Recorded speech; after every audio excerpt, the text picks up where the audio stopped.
Welcome to the Business Scholarship Podcast, interdisciplinary conversations about new works in the broad world of business research. I'm your host, Andrew Jennings. If you like what you hear today, please consider subscribing to the podcast or sharing with others who might like it too. And if you have ideas for future episodes, let me know. My email address is andrew@andrewkjennings.com, and I look forward to hearing from you.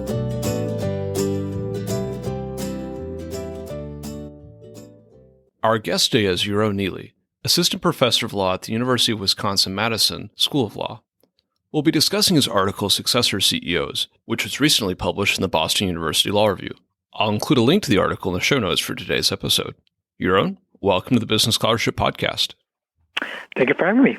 We're discussing your article today, Successor CEOs, which, as I mentioned in the intro, was recently published in the Boston University Law Review.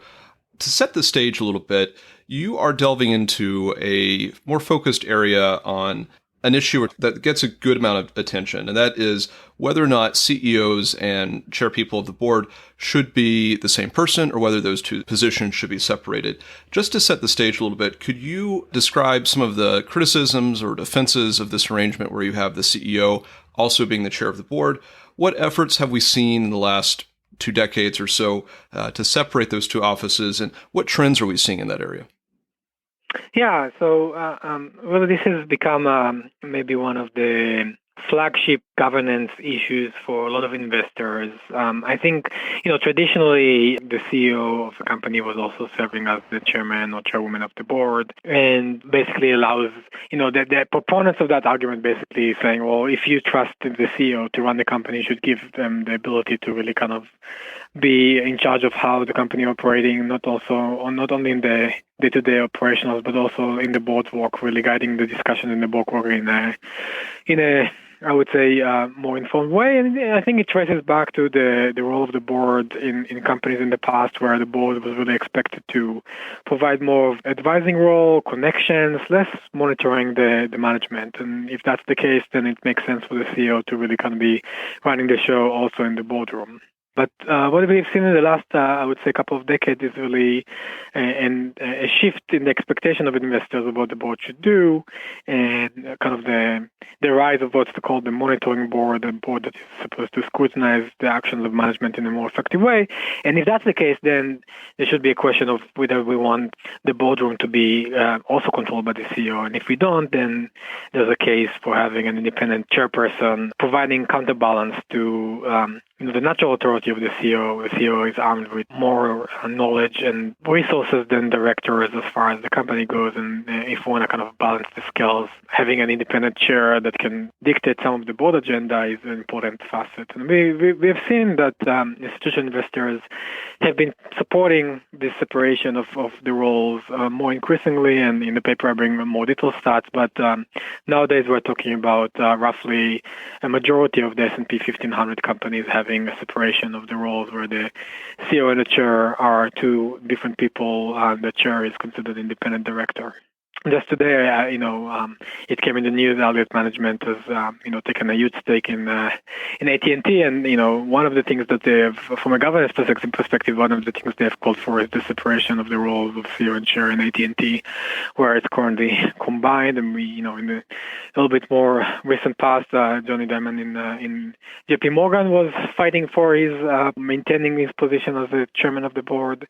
So these are things that we see investors becoming more aggressive about. There is a symbolic value to it, even more so maybe than the actual value. And we can talk a little bit about that later. But having that separation and taking that role from the CEO basically sends a message that it's not all at the CEO's hands, and the king has fallen, so to speak, as far as the ability of the CEO to really dictate everything that is going on in the management. So in your paper, you note that typically if a company is going to split up the CEO and chair positions, typically we think that will mean that the same person will remain CEO and a new person will be brought in as the independent chair. It might be a lead independent director, might be promoted to chairman, for example.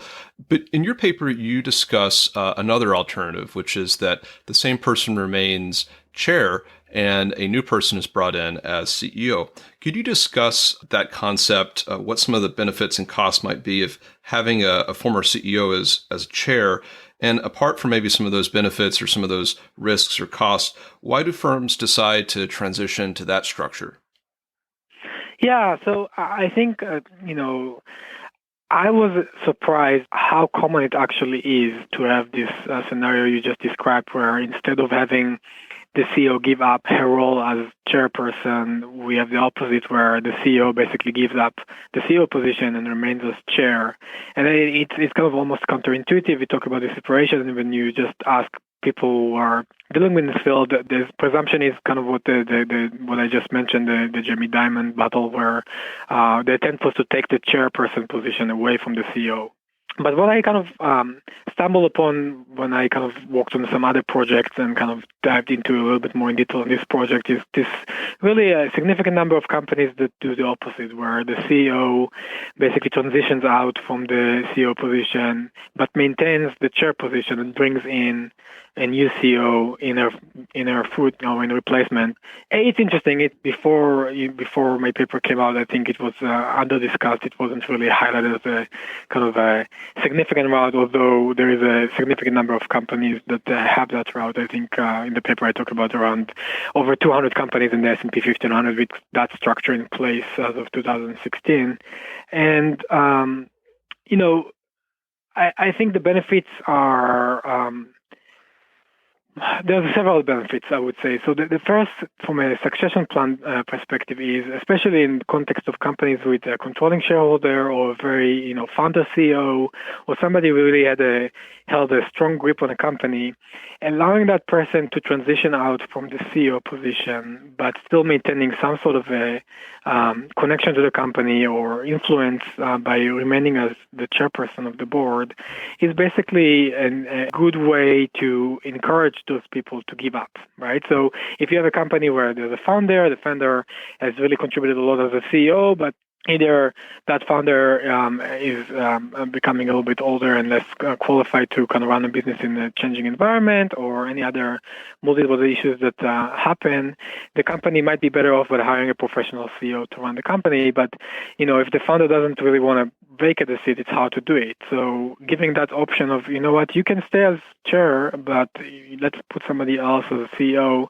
is a good way to kind of start that succession process and really transition the company into the next generation. It's also, having a CEO that transitioned into becoming a chair really create a boardroom that is, equipped with people who can really either challenge or verify that what the new CEO is doing is okay and good, and really bring this kind of authority figure into the chairperson position that an outside director who is being appointed as chair might not have. So that expertise that the former CEO, now chair, has could be very valuable, both in advising and mentoring an incoming CEO, but also in monitoring and making sure that incoming CEO is doing the best they could for the company.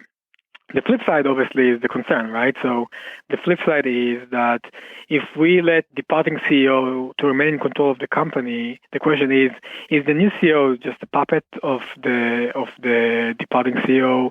Is he or she being handpicked just to carry out whatever the outgoing CEO wanted to do, and it's just a camouflage effect where we say that we have a separation of CEO and chair, but in reality we have this powerful chairperson who controls also the CEO office. So that could be a concern. It could be a concern as far as, maybe we have two management people who are very deeply connected to the management team, basically running the show and really making it hard for the independent directors to challenge them.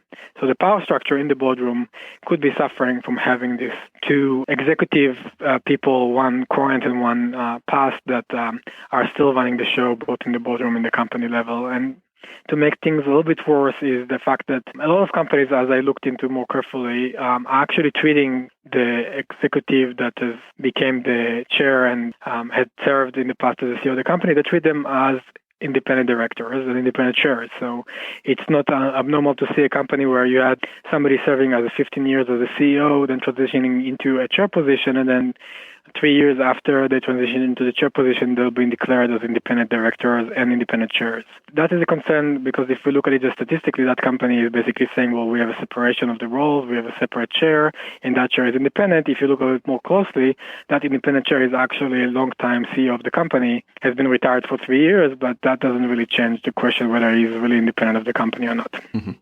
I think that's a good background of this concept of successor CEOs. And I wonder if you could discuss some of the research questions that you had going into this paper and what some of the methodologies were that you used to answer those questions.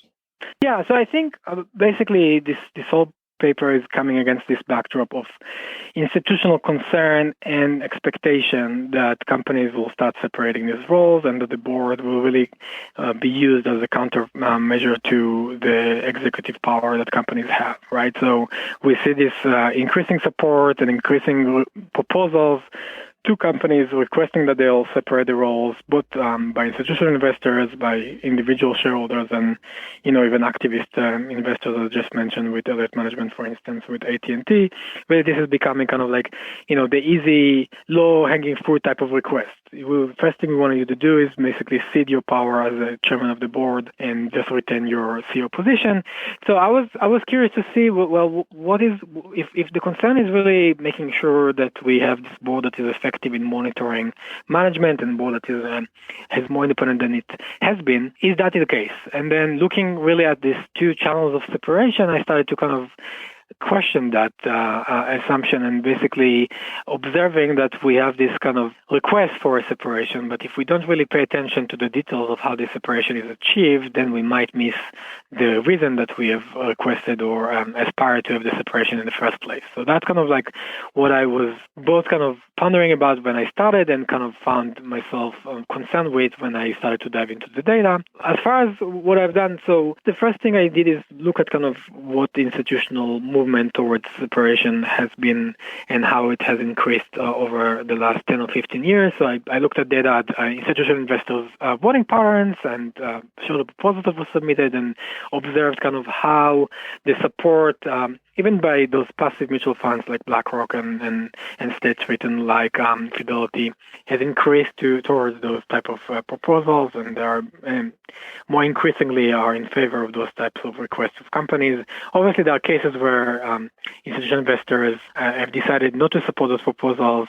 Some companies, it might create more damage than good, and I can understand that. But overall, as a trend, we see more support to those proposals. So against this backdrop, when we see more institutional support and expectation that companies will separate the roles, and as a result, we see more and more companies, at least on paper, declaring that they have separated the roles. It was interesting to kind of go and look at how these things actually manifest in reality. So I had a very detailed data set on kind of the structure of the boards in the S&P 1500 companies, and I looked over a data of 7 years to see really the transition for the chairperson of the board and the CEO. And what I observed is that really pretty constant phenomenon where companies, roughly 30 to 40 a year, really have this successor CEO structure where it's not having the CEO giving up the chairperson position, but the vice versa scenario. And it's been kind of steady over time, and as a cumulative effect, as roughly, I would say, 15 to 20% of the S&P 1500 companies with that structure. One important thing I wanted to kind of rule out, and that's something that when you look at practitioner literature has been mentioned often, is that some companies tend to do the transition to the CEO position in a two-stage structure. So let's say a company is appointing a new CEO. The first thing they'll do is just give the CEO position, but won't give the chairperson position to that CEO, just kind of like making sure everything is going smoothly, having this kind of like overlap position for 6 months, kind of like pass the baton process. But then after a few months, then that CEO will also take over the chairperson role and serve as both. So I wanted to kind of rule out that this is not just something temporary that happens when we have transition, but rather more fixed kind of structure decision about the structure of the company's leadership, a more kind of deliberate choice. And, in the paper I bring data, but a significant part of companies really have this structure for the long term. So only 28% of the ex-CEO chairs, people who transitioned into basically were CEOs, then only retained the chair position, did it for less than 1 year. So basically, close to over 70% of the cases, it's something that lasted for more than a year, and in many cases, my data is only 7 years long, but I have roughly 16 to 17% of the cases where it was for the entire 7 years. So a significant amount of the cases, all of the cases really have this structure for the long term, not just a short kind of transition where the CEO gives up first the CEO position and then a few months later also gives up the chair position for the incoming CEO. So it's not just kind of a transitional, normal transition type of scenario, but it is something more permanent where the CEO does give up the CEO position but stay for the long term as the chairperson position. That's interesting. And if this isn't a transition to a staged retirement, perhaps for the former CEO chair, or a training exercise for the new CEO to have a predecessor there to serve as an advisor and a monitor, what might be motivating companies moving in that direction and keeping this structure for over a year, as you mentioned? Yeah, so I think I already kind of alluded to it in the beginning, but I think one reason is this is an easier way to nudge or slightly push existing CEO to kind of transition out, right? So instead of making it ugly, trying to force out a CEO, especially if that CEO is also a controlling shareholder, which is impossible, then, giving that option of like, well, you know what, why don't you take a step back from like being a CEO, but you'll still be the chair, could be an attractive proposition. And let's take the case of Chipotle, for instance. The founder of Chipotle else basically was under pressure because the company was not doing well. Investors weren't happy. So what he did, he took a step back. He stayed in a very influential role as the chairperson of the board, but he brought Brian Niccol from Taco Bell to run the company, and that has worked out amazingly for Chipotle. Really transitioned them into a more successful route. And I think this is kind of a good anecdotal example of how this can play out in the context of somebody who really kind of had tight control on the company, and you really need to incentivize them to agree to kind of give up the CEO position. I think a second scenario is, I think I brought an example of Alibaba, where the founder CEO kind of said, well, I'm not connected to kind of like the new generation anymore, so I'm going to step back and bring something else that is more connected to really run the day-to-day operation. So it could be something that, the founder himself or herself feels that is appropriate to do while still retaining the ability to kind of influence the day-to-day operation through the chair position. So I think those are kind of legitimate scenarios where this happen, or, you can have a scenario where somebody really wants to retire, but doesn't really want to retire quickly, but like a more gradual way. So that's another option, basically giving up the more demanding role of a CEO, but maintaining some visibility as a chairperson. And, there are benefits in that. So as I mentioned, having that person who has extensive experience with the company staying on board in an advising role to an incoming CEO that is maybe more green and doesn't really know everything that is happening could be very beneficial if it's being used correctly. So you offered a few examples of the types of companies that might do this split, this transition. The founder is going to step back from being the CEO, or a controlling shareholder is also a CEO, or a major shareholder is also the CEO and needs to be incented to step back. Did you find in the data that there were any sort of common characteristics among companies that do this sort of transition, the types of companies that do it, or even the character or the characteristics of the CEO / chairperson who decided to undergo a transition like this? Yeah, I think that's a great question. The short answer is that I didn't, with the exception of looking on who is coming on board. So I'll expand on that in a second. There are two limitations. One, the sample size is relatively small there. So when you're talking about like 30 to 40 companies a year, empirically, it's hard to have like hard conclusions about the type of companies that do it. I think it's a mix. And I think some of it is driven by a lot of things. I think one of the things that I think the paper is really calling for and expecting institutional investors to do is have a more nuanced approach where we actually examine it company by company and looking at how this transition came about and whether this makes sense for that company, right? So if it's a Chipotle and you get to have Stephen Ellis not running the company anymore, that might make sense. If it's a company where it just, the company is under pressure to improve its governance structure, so they just do it to kind of like save face and say, well, we separate the roles, but in reality, the CEO, the exiting CEO basically appoints one of its tenants to run the company, but still controls everything in reality. That's probably not a good idea. So I think this article has kind of like a call for the virtue of individual analysis for each company. What I did look at is who is replacing the outgoing CEO, and that was a concerning finding in the sense that the majority of incoming CEOs in those successor CEO structures, so when somebody leaves the position, 70% of them came from within the company and were long-time executives of the company. So it's not that like you bring fresh blood from the outside. It looks like the concern that you're bringing somebody who is really loyal to you to kind of like continuing doing what you expect them to do is possibly a strong outcome here. So I did look at that. It will be interesting though to kind of like have a more nuanced approach and look a little bit more about data about who are the companies or like what type of industries are more common to have a successful CEO structure in it. But in this paper, I didn't really dive into it. What are some of the open policy questions or implications for this sort of practice of the CEO chair becoming just the chair and appointing somebody else as CEO? What might we need to do research-wise to answer some of those questions or respond to some of those implications? Yeah, so I think, well, there's various policy implications. I think the first, maybe the key observation here that I hope investors and policymakers will kind of take is that, we used to think, or a lot of people are thinking about separation of CEO and chair in the kind of like the first route that we started the discussion with, where, we force the CEO to give up her position as chairperson of the board, but in reality, that's not always the case. So understanding that as kind of as the empirical data shows, it's actually quite common to be the opposite, and if that's the case, we need to be aware of that. So I think that's kind of like a starting point. Now, if that is the case, then that brings about a few other policy implications.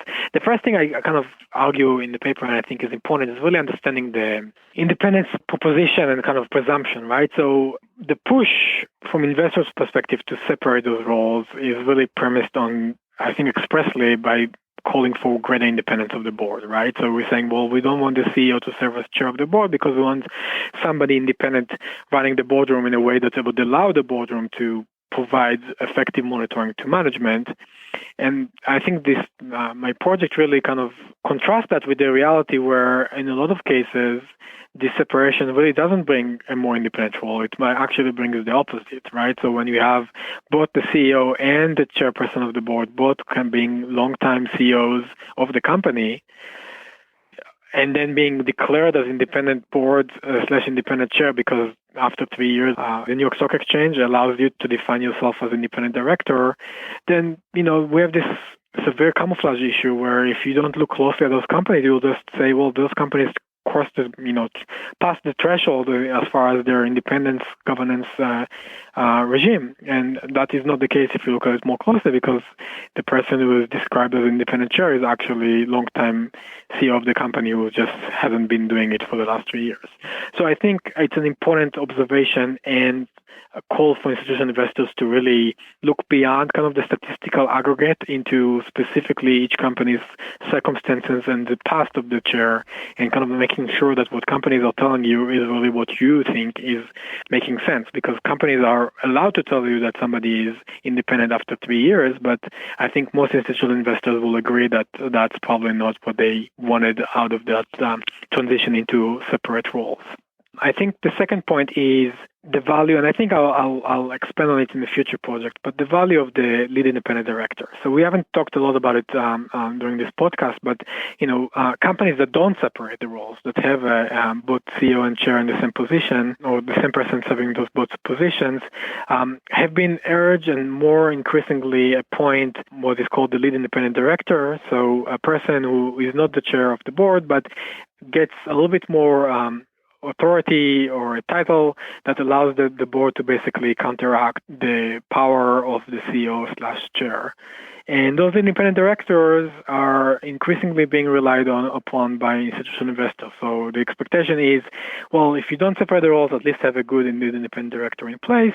And I think the issue is that we really, both in practice and in academic discourse, we really haven't really drilled down what this lead independent director does, and what is the role supposed to have. What do we need to do to make sure that that person is really able to do what his task or she's tasked with, which is basically provide a counterbalance to the executives in the boardroom. And I think this is especially potentially problematic in cases where we have companies with a CEO and ex-CEO serving as the chair, and then we put a lead independent director there. But really, the question is whether that lead independent director can really achieve the goal that institutional investors and public as a whole is expecting that company to have.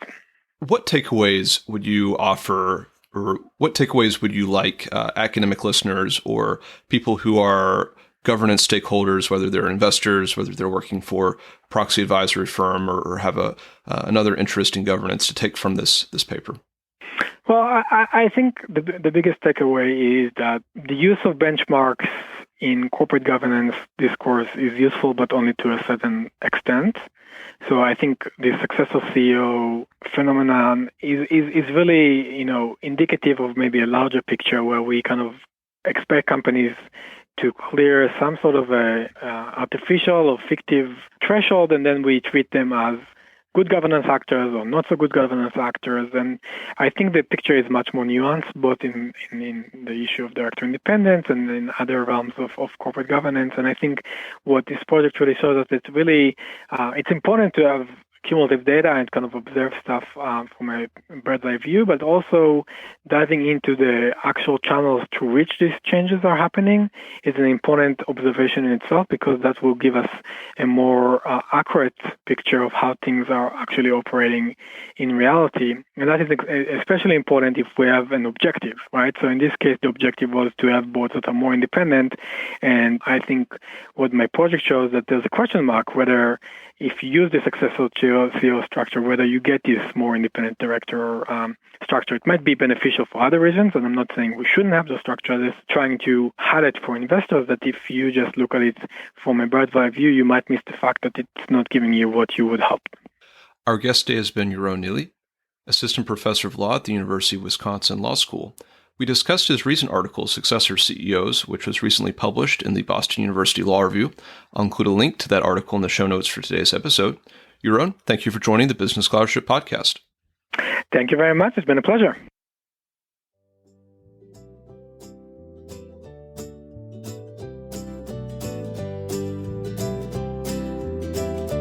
Thank you for listening to another episode of the Business Scholarship Podcast. If you like what you heard, please consider subscribing to the podcast or leaving a rating on your favorite podcast app. We'll let other people know about it too.